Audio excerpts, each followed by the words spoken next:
अरुंधति ही मृणाल की अरूणी है।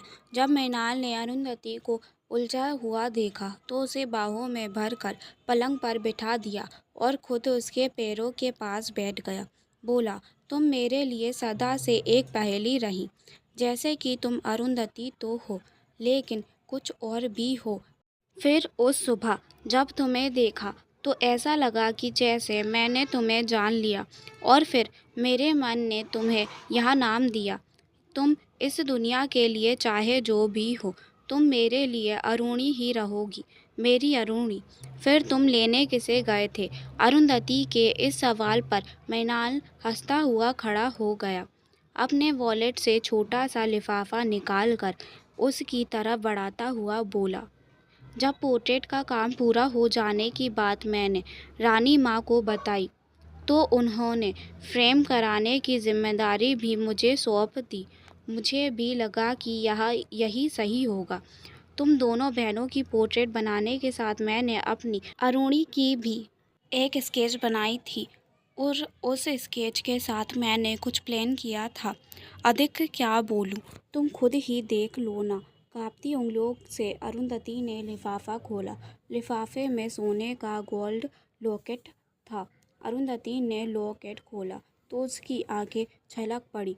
उसने देखा लॉकेट में सूरज की रोशनी के गोल घेरे के भीतर अरुंधति का चेहरा मुस्कुरा रहा है। वह बस इतना ही कह पाई, तुमने कुछ कहा क्यों नहीं? जरूरी तो नहीं जज्बातों को हर बार शब्द ही मिले। कभी यूं भी हो कि हम मौन रहें और तुम सुन लो। अरुंधति मृणाल की बाहों में समा गई। बोली, मृणाल, मैं क्या बोलूं? तुम्हें कुछ कहने की ज़रूरत नहीं है।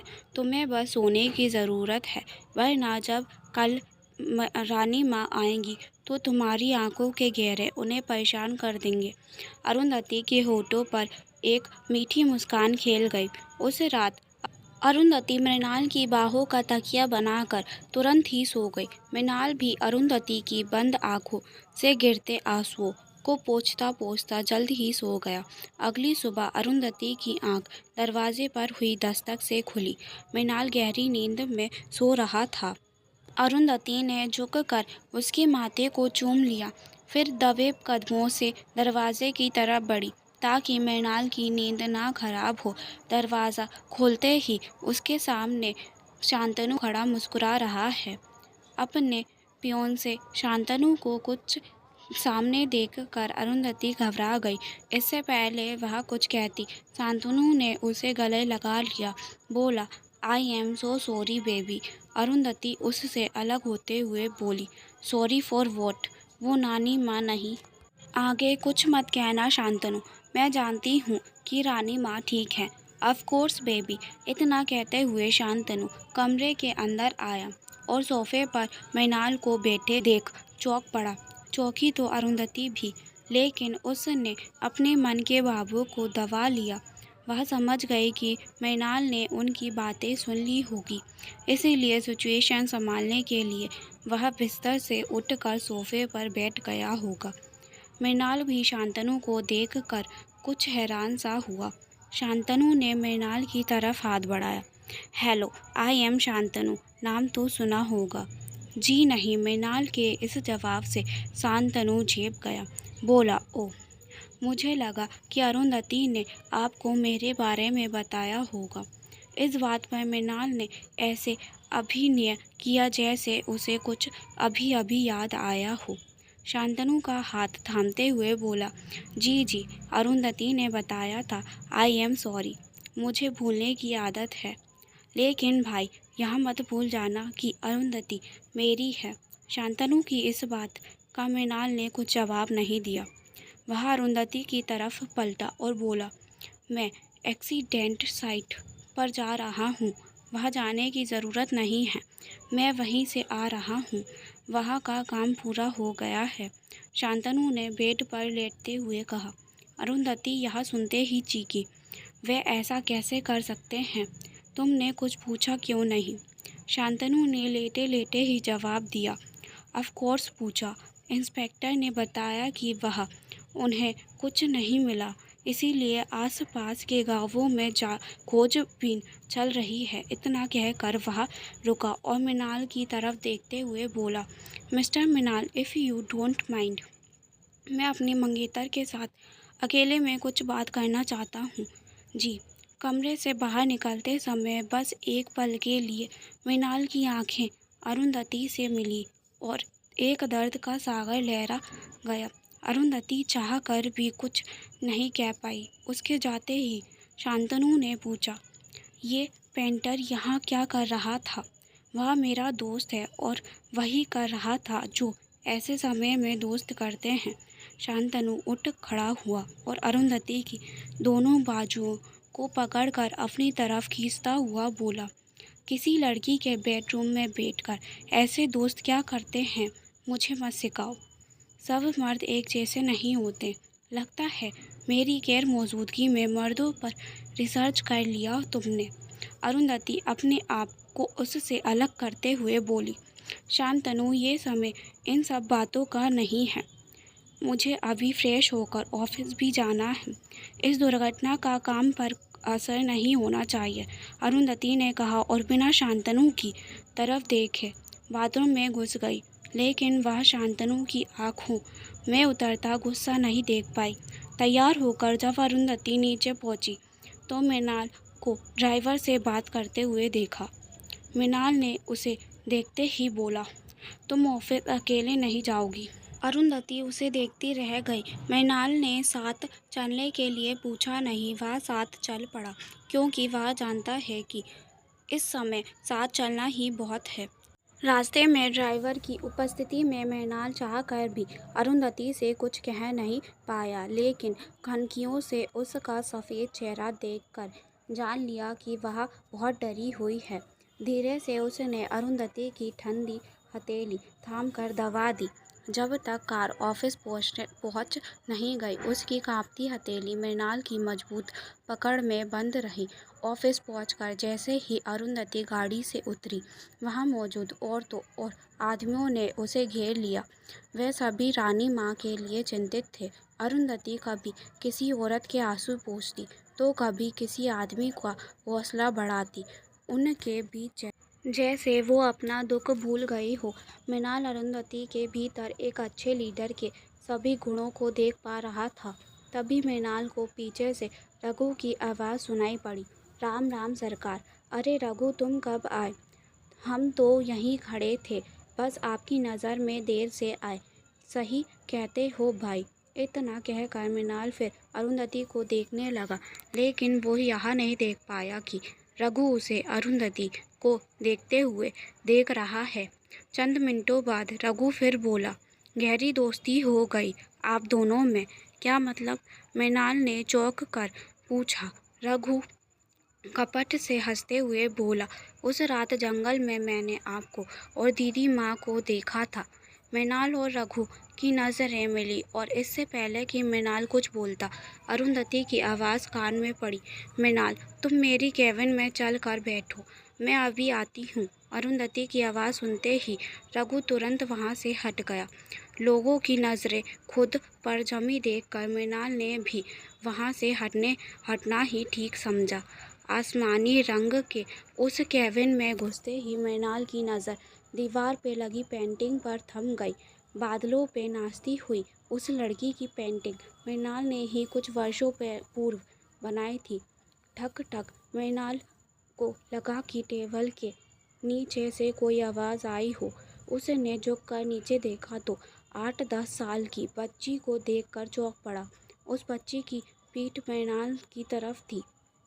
मृणाल ने उसे बाहर निकालने के लिए हाथ लगाया तो वो चीख पड़ी। मृणाल ने तुरंत अपना हाथ खींच लिया और बोला, बेटा तुम कौन हो? वो बिना पलटे ही बोली, केसर। पर तुम यहाँ क्यों बैठी हो? मैं दीदी माँ को देखने बिना कहीं नहीं जाऊँगी। सब कह रहे हैं रानी माँ मर गई। अगर दीदी माँ मर गई तो माँ मेरी पढ़ाई छुड़ा देगी, फिर मैं डॉक्टर कैसे बनूंगी? केसर, तुम्हारी दीदी माँ कभी नहीं मरेगी। तो तभी पीछे से अरुंधति की आवाज़ आई। उसकी आवाज़ सुनते ही बच्ची तुरंत बाहर आ गई। अरुंधति उसे गोद में बैठाकर दुलारने लगी। कि तभी उसकी माँ कमरे में आई। अरुंधति के गालों को चूम कर केसर अपनी माँ के साथ चली गई। कहने में अजीब लग रहा है, लेकिन अगर उस दिन अरुणिमा की जगह तुम्हें कुछ हो जाता तो इस कंपनी, इस गांव और इन लोगों का बहुत नुकसान हो जाता। तुम और रानी माँ ही तो जड़ हो इस कंपनी की। अरुंधति केवल इतना बोली और अपने खुले बालों का जोड़ बनाने लगी। मृणाल उसे ऐसे करते हुए एकटक देखने लगा। थोड़ी देर बाद जब अरुंधति ने सामने देखा तो मृणाल को अपनी तरफ देखता हुआ पाया। बोली, क्या देख रहे हो? तुम्हें मुझे क्या पहली बार देखा है? तुम एक ऐसी पेंटिंग हो जिसे जितनी बार देखो उसमें एक नया रंग नजर आता है। अच्छा जी। अरुंधति अपनी कुर्सी से उठकर मृणाल के करीब आकर टेबल पर बैठ गई। उसे अपने इतना करीब आया देखकर मृणाल को रघु की बात याद आई और वह असहज हो गया। मृणाल ने बात बदलने के लिए पूछा, मेरी पेंटिंग तुम्हारे ऑफिस में क्या कर रही है? मुझे अरुणिमा ने गिफ्ट की थी ये पेंटिंग। उसी समय अरुंधति का मोबाइल बज उठा। उसने फ़ोन उठाकर देखा तो स्क्रीन पर शांतनु का नंबर फ्लैश हुआ। एक गहरी सांस लेकर उसने फ़ोन उठाया, लेकिन शांतनु की बात सुनते ही उसके चेहरे का रंग बदल गया। आती हूँ कहकर उसने फ़ोन रखा और उठने को हुई कि उसका सिर घूम गया। यदि मृणाल थाम न लेता तो वो नीचे गिर पड़ती। परेशान मृणाल ने पूछा, क्या हुआ अरुंधति? मनोहर मिल गया है और क्या? लौटते समय गाड़ी नानी माँ ड्राइव कर रही थी। मनोहर तो शिमला में वकील अंकल के घर पर था। नानी माँ ने अंकल को कुछ पेपर तैयार करने को कहा था, जिसे लेकर आने के लिए मनोहर वहाँ रुका। पर वह अब तक कहाँ था? क्या उसे हादसे की जानकारी नहीं थी? मुझे नहीं पता। वकील अंकल ने मुझे बंगले पर बुलाया है। कहते कहते अरुंधति रो पड़ी। मृणाल ने उसे अपनी बाहों में भर लिया। बोला, तुम हिम्मत मत हारो। रानी माँ ठीक हैं। पहले ही कोई राय मत बनाओ। हम वहाँ चलते हैं। मृणाल के समझाने पर अरुंधति ने खुद को संभाला और दोनों ऑफिस से बाहर निकल पड़े। पूरे रास्ते अरुंधति मृणाल के कंधे को अपने आंसुओं से भिगोती रही। मृणाल कभी उसके माथे को सहलाता, कभी उसके आंसू पोंछता। दर्द ने दोनों को ही ड्राइवर की मौजूदगी के प्रति बेपरवाह कर दिया। वे कुछ ही घंटों में बंगलो पहुंच गए। बिना एक पल गवाए अरुंधति अंदर भागी। चिंतित मृणाल उसके पीछे दौड़ा। वो कमरे में पहुंची तो धीमी रोशनी जल रही थी। उसने देखा कमरे में आसपास स्वर्णा और रवि बैठे हैं और वकील साहब शांतनु के कान में कुछ कह रहे हैं। वहीं सोफे पर सिर से पैर तक चादर ओढ़े कोई सो रहा है। शरीर के आकार से वह औरत ही लगी, लेकिन उसका पेट बेहद फूला लगा। कमरे के कोने में कुछ पुलिस वाले भी चिंतित खड़े थे। तभी पीछे से एक परिचित पुरुष की आवाज़ आई। अरुंधति ने देखा, वह मनोहर है। ओ माई, मनोहर आप? नानी माँ कहाँ हैं? मनोहर की आंखें सोफे पर जाकर ठहर गई। अरुंधति को कुछ समझ नहीं आया। मृणाल चुप ही रहा। तभी कमरे में वकील साहब की गंभीर आवाज़ गूंजी, मेरे पास आओ अरुंधति। अरुंधति ने उनकी आवाज़ को सुनकर भी अनसुना कर दिया। वह जैसे आगे बढ़ना ही नहीं चाहती थी। मृणाल आगे बढ़ने को होता उससे पहले ही शांतनु ने आगे बढ़कर अरुंधति को थाम लिया। जब बहुत कहने पर भी अरुंधति आगे नहीं बढ़ी तो शांतनु लगभग धकेलता हुआ उसे आगे ले गया। उसकी इस हरकत पर मृणाल को गुस्सा भी आया, लेकिन वह क्या करता? दुनिया की नज़र में शांतनु अरुंधति का मंगेतर है और मृणाल कुछ भी नहीं। वकील अंकल ने भी फिर कहा, अरुंधति चादर हटाओ, लेकिन अरुंधति नहीं हिली। इस पर शांतनु ने आगे बढ़कर खुद ही चादर हटा दी। उस शरीर पर नज़र पड़ते ही अरुंधति चीख के साथ बेहोश होकर गिर पड़ी। किसकी लाश थी चादर के नीचे? क्यों चीखी थी अरुंधति? एक तरफ शांतनु और एक तरफ मृणाल। अरुंधति इनमें से किसे चुनेगी? इन सब सवालों के जवाब अगली किस्त में।